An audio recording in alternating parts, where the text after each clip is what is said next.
Hello future doctors, welcome to another video by Educationopedia। आप लोगों के लिए जाना जरूरी है कि MBBS अब्रॉड के लिए आप कौन सी कंट्रीज को ज्यादा प्रेफर करते हैं, Russia, Kazakhstan, Georgia, Uzbekistan, Kyrgyzstan. इन सभी कंट्रीज के लिए अगर आप पार्ट टाइम जॉब करना चाहते हैं तो आपको लोकल लैंग्वेज भी आनी चाहिए, बिकॉज जब तक आपको उस कंट्री की लोकल या नेटिव लैंग्वेज का पता नहीं होगा तब तक जॉब मिलना बहुत मुश्किल है। And shops. So what are the alternative options for first year students? By the end of this video, मैं आपको सारी options भी बताऊंगा कि second year, third year, fourth year students के लिए कौन सी options better रहेंगी जो first year students नहीं कर पाएंगे। सबसे पहले ये देखते हैं कि first year students के लिए best चीज क्या रहेगी अगर आप MBBS abroad के साथ part time job करना चाहते हैं to earn some extra money। College के students mostly extra money earn करने के लिए ट्यूशंस का बहुत ज्यादा सहारा लेते हैं। That is a very good income as well. दिन में अगर आप 1-2 घंटे बच्चों को ट्यूशंस दी रहे हो तो पर आवर के हिसाब से you can earn somewhere around 500 rupee to 1000 rupees depending upon the number of students you are getting. Second, ये मैटर करता है कि अगर आप MBBS अब्रॉड से कर रहे हैं तो आप फिजिकल ट्यूशंस नहीं दे पाएंगे। So what will be the best option for you? आप वहां पर तो नहीं जा पाएंगे बच्चों को पढ़ाने के लिए because you are studying out of India. So आपके लिए बेटर होगा कि आप ऑनलाइन ट्यूटरिंग का सहारा लें। Now there are many websites such as check.com. Fiverr.com के अलावा कंप्यूटिंग के अलावा एक और सर्विस है जो आप कर सकते हैं MBBS अब्रॉड करते हुए, and that is translation services. अब ट्रांसलेशन सर्विसेज क्या होती है? First of all, there are many websites including Upwork and Fiverr. इन दोनों वेबसाइट्स पर आप जा सकते हैं and you can search for a number of jobs जो ट्रांसलेशन के लिए पोस्टिंग्स करती है। आपको बस वहां जाके अपनी सर्विसेज ऑफर करनी है and you can get a decent opportunity for this. But इसके लिए, guys, मैं फर्स्ट ईयर स्टूडेंट्स को प्रेफर नहीं करूंगा। ईयर 3 और प्लस के स्टूडेंट्स के लिए मैं ये सर्विसेज ऑफर करूंगा, क्योंकि फॉर एग्जाम्पल अगर आप रशिया में पढ़ रहे हो तो वहां पढ़ने के लिए आपको रशियन लैंग्वेज भी आनी जरूरी है। तभी आप रशियन टू इंग्लिश या English to Russian translation services में हेल्प कर पाएंगे। सो ये सर्विस सिर्फ उन स्टूडेंट्स के लिए है जो थर्ड ईयर और प्लस में है और जिनके पास थोड़ा टाइम भी है। But I will not recommend going for this if you are a 5th year और 6th ईयर स्टूडेंट, क्योंकि आपके पास ऑलरेडी काफी ज्यादा काम होगा और आपके माइंड में ये भी होगा कि आपको नेक्स्ट की प्रिपरेशन भी करनी है। 4th ईयर के स्टूडेंट्स ट्रांसलेशन सर्विसेज के लिए जा सकते हैं। एक और पार्ट टाइम इनकम आप जनरेट कर सकते हो, गाइस, जो ज्यादा बच्चे करते नहीं है। लेकिन मोस्टली जो स्टूडेंट्स कजाकिस्तान में स्टडीज कर रहे हैं, मैंने काफी स्टूडेंट्स को देखा है जो इस चीज के लिए जाते हैं। But this is just a one time हासिल।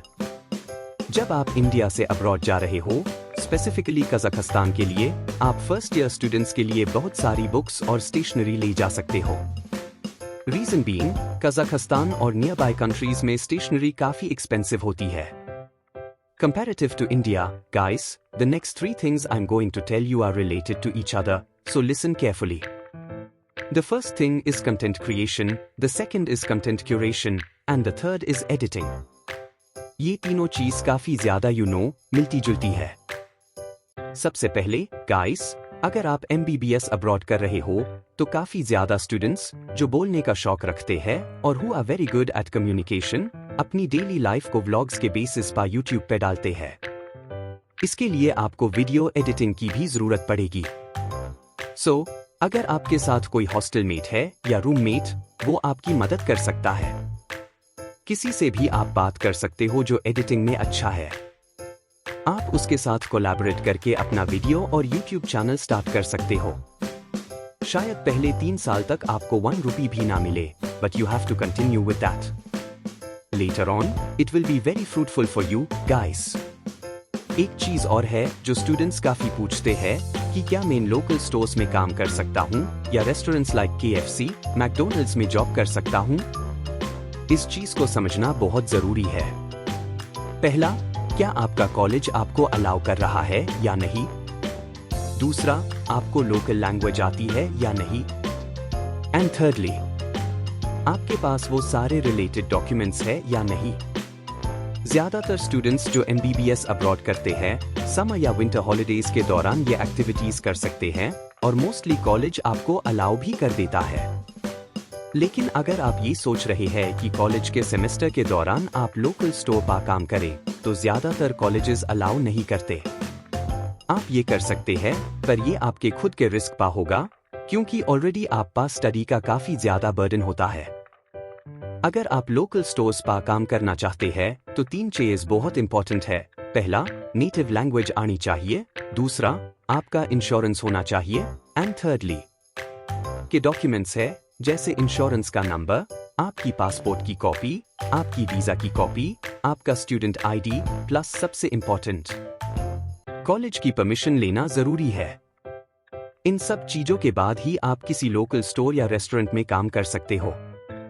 लेकिन मैं आपको रेकमेंड करूंगा कि ये काम तभी करें अगर आपको नेटिव लैंग्वेज आती है। अगर आपको नहीं आती और आप सिर्फ ये सोच रहे हैं कि लोकल जॉब्स मिल जाएंगी तो आप अपना टाइम वेस्ट कर लेंगे। इसलिए मैं सजेस्ट करूंगा कि फर्स्ट ईयर और सेकंड ईयर स्टूडेंट्स अपने स्टडीज पर ज्यादा फोकस रखें। तब आपको वो सब कुछ मिलेगा जो आप चाहते हैं। अगर आपके पास एम्पल अमाउंट ऑफ टाइम है और आपको लोकल लैंग्वेज आती है तो आप लोकल जॉब्स के लिए हंट कर सकते हैं। इसके अलावा जो मैंने पहले बताया, आप ऑनलाइन सर्विसेज भी कर सकते हो। ये तो था कि MBBS अब्रॉड स्टूडेंट्स के लिए कौन कौन सी पार्ट टाइम जॉब्स अवेलेबल है। इसके अलावा गाइस, अगर आपके दिमाग में कोई भी डाउट या क्वेरी है या आप मुझे सजेशंस देना चाहते हैं कि मैं अगला वीडियो किस टॉपिक पर बनाऊं, प्लीज कमेंट करके मुझे बता दीजिए ताकि मैं आपके डाउट्स क्लियर कर सकूं। एक और बात गाइस, काफी कंट्रीज या कॉलेजेस भी अपने स्टूडेंट्स को कॉलेजेस पार्ट टाइम जॉब्स करने के लिए अलाउ नहीं करते हैं, लेकिन हम स्टूडेंट्स के लिए एक ऑप्शन हो सकता है कि वो अपने कॉलेज या यूनिवर्सिटी के प्रेमिसेस के अंदर ही काम कर सकते हैं। फॉर एग्जाम्पल, काफी ऐसी जॉब्स है जिसमें फुल टाइम पर्सन की रिक्वायरमेंट नहीं होती और पार्ट टाइम जॉब्स के लिए बेनिफिशियल होती है।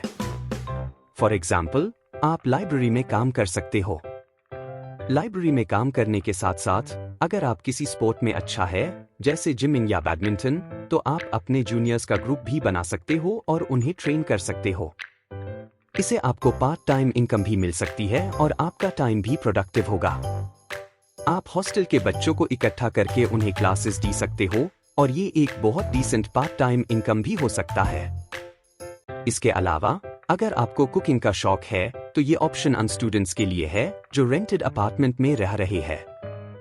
अगर आप कॉलेज हॉस्टल में है तो आपको अपनी कुकिंग करना या मास लेवल पे कुकिंग करना अलाउ नहीं होता।